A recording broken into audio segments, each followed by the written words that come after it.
আমাদেরকে আমাদের সবগুলো কথা বিবেচনা করে। এখন আগে আমরা আওয়ামী লীগ বিএনপি এই দেশের বর্তমান রাজনীতি করছে, কেউ আওয়ামী লীগ কেউ নেই। এদেশের মানুষও আওয়ামী লীগ বিএনপি এভাবে দল সামনে দেখছে। ফাইটকে আওয়ামী লীগ বিএনপি জামাত বিএনপির সাথে ছিল, তাদের সুবিধা এবার হঠাৎ করে ওনারা আলাদা গেছে, ওনারা ওনাদের ভাবে কার্যক্রম চালাইতে আছে। এটা স্বাভাবিক, হয়তো করবে এটা। আপনারা প্রত্যেকের কার্যক্রম কাজ করবে জানেন, বুঝে শুনে।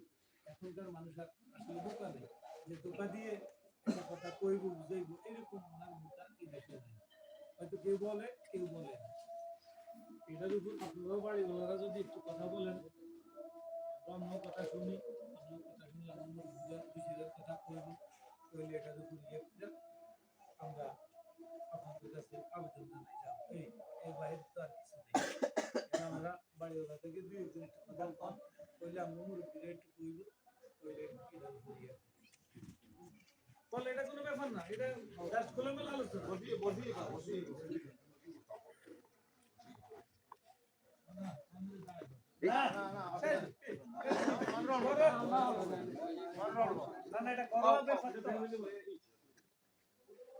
যে দাবি নিয়ে এখানে হয়েছে, এটা আসলে আমাদের সকলের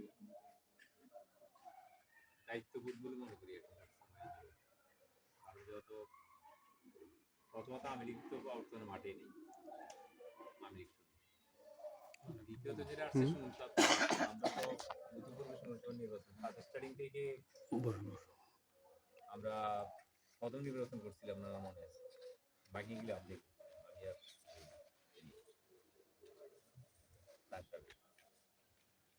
তারপর মাঝখানে দীর্ঘ সময় একটা পথ শেষ হয়ে গেছে। তো সক্রিয়ভাবে এখন